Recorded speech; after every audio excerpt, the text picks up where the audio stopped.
I'd like to call the Monday, December 12th, 2016 meeting of the Centerville Board of Education to order, please. Roll call. Mrs. Osterhage, Here. Dr. Rower. Here. Annie Self. Here. Mr. Schroyer. Here. And Mr. Evans. Sorry. If we could all please stand to say the Pledge of Allegiance. I pledge allegiance to the flag of the United States of America and to the republic for which it stands, one nation, under God, indivisible, with liberty and justice for all. Motion to approve the agenda? I have a motion to approve the agenda as presented. Do I have a second? Second. Roll call, please, ma'am. Mrs. Osterhage. Yes. Dr. Rower. Yes. Annie Self. Yes. And Mr. Schroyer. Yes. Next on the agenda is honors, a presentation by Dr. Henderson, which we will defer until the January meeting. Next on the agenda, Board of Education report, legislative report from Ms. South. There is nothing new to report at this time. Thank you very much, Annie. Next on the agenda is the hearing of the public. The Board of Education provides this as a convenient opportunity for public comment before any official action is taken.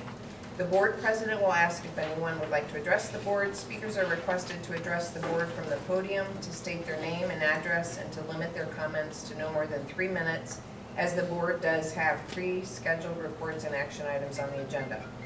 The board will listen to all who speak, but generally not engage in discussion or dialogue at this time. Matters requiring follow-up will be directed to the superintendent. Individual board members can be contacted for a set meeting appointment, and written correspondence can be mailed to the board office. Is there anyone from the public who would like to speak to the board at this time? Yes. Should I come up here? Yes, please come to the Absolutely. podium if you'll state your name, please, and your address. Yes. Thank you. My name is Manuel Alex. Is that microphone on? No, it is. Only for recording. Okay, great. Yes, ma'am. My name is Manuel Alex. I'm actually from Goldfish Swim School, 671 Lyons Road. That's in Washington Township, technically amongst the Centerville City Schools. Matters in which I'm speaking on is due to water safety. Kind of timing and the reason why I'm here today. We run a nonprofit water safety program, actually through our school, in which we come out to schools and speak. We've worked with Centerville Public Library. We've worked with different, the Godard schools and different preschools around the area. So for reasons of that of which I'm presenting to the board itself. I am a former school teacher in mathematics and science for Dublin City Schools in Columbus. And now I'm the director and part owner of Goldfish Swim School here in Centerville. Like I said, technically Washington Township. Unfortunately, on the average, Ohio loses about 34 kids to accidental drownings, which is more than we've lost, I would believe, in fires in the last 50 years within schools itself. Therefore, we offer programs, within our school district in which we come out and give a 20-minute presentation, which I have highlighted within these packets. I can give each of you, or however you pass out, those out. They include a simple program we provide. It's a 20-minute program in which we come out and talk to school kids about being safe in or around water, acts that can help them. Unfortunately, drowning, we've lost 7 kids in the Dayton area in the last year to drowning. It's a very unfortunate event. Since 2006, Montgomery County has lost 19 children under the age of 12 to drowning, 7 only to fire, but for some reason every kid knows stop, drop, and roll. And that is a great program, but I think water as well should be highlighted within curriculum, especially this spring, coming into spring break within the community, coming into the summer. We've had families, I have over 300, we've seen 2,000 kids come through our program since we just opened in March. However, we have had families that have come to us that have had near drowning experiences or been present within drownings happening within the Dayton community.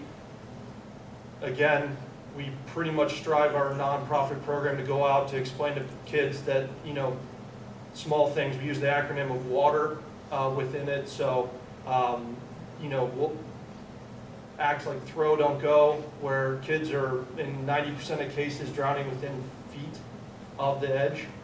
Different things like texting and driving has become, kids have had a voice, and had a strong voice in which they are presenting to their parents, to their guardians, to people they know that do not text and drive. So for them to create an avid water watcher, where people are not on their cell phones, they're actually watching the kids in the water, in the ponds, in the oceans on vacation. Those commitments to those type give children a voice. We provide a coloring book to every kid to take home, explain about the water safety program. Just reiterates the point, the more kids we keep safe, the better off they can be in the long run. It is by far, kids under the age of 4, it is the #1 cause of accidental death, is water. It is actually the #2 cause of accidental death for kids under the age of 14. So if, like I said, I have different statistics within here. If you're a statistics person, I wanted to make sure I included that. I also even wrote a lesson plan, back to my old days. Lesson plan in which highlights the needs of a water safety program, the reason why I'm here tonight. My hope is that, within your 6 elementary schools, within your 3 primary and preliminary schools, we can give a program to your kids, they can take home information, they can again become a voice of somebody to be an avid water watcher, which I think is a definite benefit within the Centerville community. Okay. Anybody have any questions? Yeah, absolutely. Thank you very much. My pleasure. Thank you for having me. Appreciate it. Okay, next on the agenda is the treasurer's report. Mr. Biederman?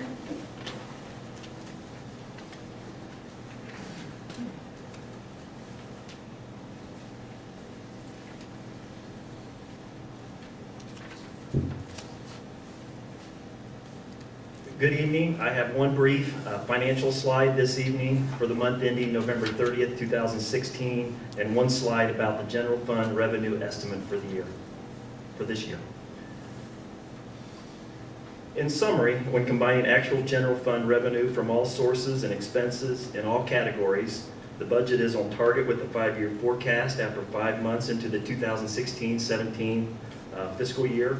We will have to continue to make good administrative decisions to keep expenses under budget throughout the remainder of the school year. In this next slide, I thought it would be good to share what is hopefully a better visual than what I have shown for the general fund breakdown of revenue in the past. In this cut dollar bill slide, you can see how much estimated local funding comes directly from our community at 77 cents out of every dollar received. But then you can see our state funding lags far behind many area school districts and across the state at 14 cents out of every dollar received. Centerville is considered by the legislature to be a high wealth and low poverty community that has the ability to support the school district financially and continues to see low state support each year. This trend isn't likely, this trend is actually likely to continue into the next biennial budget, which will begin next school year.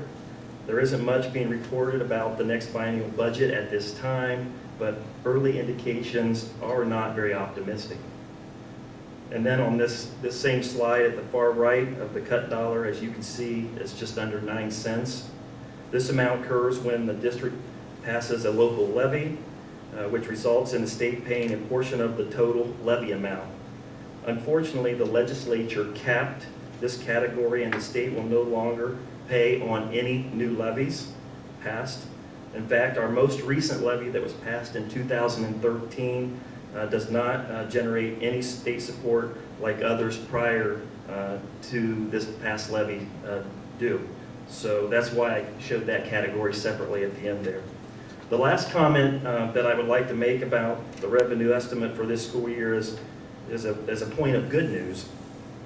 This year we are anticipating spending $3.5 million less than we take in for the year, which will help us financially in dealing with future federal and state mandates and the likelihood of continued lack of state support. So that's the good news, kind of bad news, but at least we are spending substantially less than we're taking in this year. So that concludes my report this evening, unless there are any questions from the Board of Education. Okay. Thank you, Mr. Biederman. Next on the agenda are the treasurer's recommendations. Consider approving the November 2014, is that right? That should be 2016. I'm glad I remembered what year it is. Consider approving the November 2016 financial statements to include the monthly financial statement, the fund activity report, the appropriations report, the general funding spending report, the general fund summary, the general fund summary comparison, and purchase orders included in statement number 7, approved by administration then and now, certified by the treasurer and supported by the board, board resolution totaling $153,213.61. So moved. Second. Roll call, please. Mrs. Osterhage? Yes. Dr. Rohr? Yes. Annie Self? Yes. And Mr. Schreier? Yes. Consider approving the minutes of the following Board of Education meeting, November 26, 2016, which was a regular meeting. So moved. Second. Roll call, please, Mitch. Mrs. Osterhage? Yes. Dr. Rohr? Yes. Annie Self? Yes. And Mr. Schreier? Yes. Next on the agenda are the superintendent's recommendations. The superintendent recommends accepting resignations as listed on Schedule A. The superintendent recommends the employment, change of employment status or change of contract status for the certificated persons listed on Schedule B for the salaries, programs, and on the effective dates given. The superintendent recommends the employment or change of employment status for the support staff persons listed on Schedule C for the salaries, programs, and on the effective dates given. The superintendent recommends the employment of the persons listed on Schedules D and D1 for supplemental contracts or extra duty assignments. The superintendent recommends the granting of leaves of absence for the persons listed on Schedule E for the reasons and on the dates given. May I- So moved. Thank you. In a second? Roll call, please, Mr. Biederman. Mrs. Osterhage? Yes. Dr. Rohr? Yes. Annie Self? Yes. And Mr. Schreier? Yes. Pursuant to Ohio Revised Code, Section 121.22G2, I hereby move that the board adjourn to executive session for the purpose of considering the purchase of property for the school district. So moved. Second. Roll call, please. Mrs. Osterhage? Yes. Dr. Rohr? Yes. Annie Self? Yes. And Mr. Schreier? Yes. All right, we are adjourned and in executive session.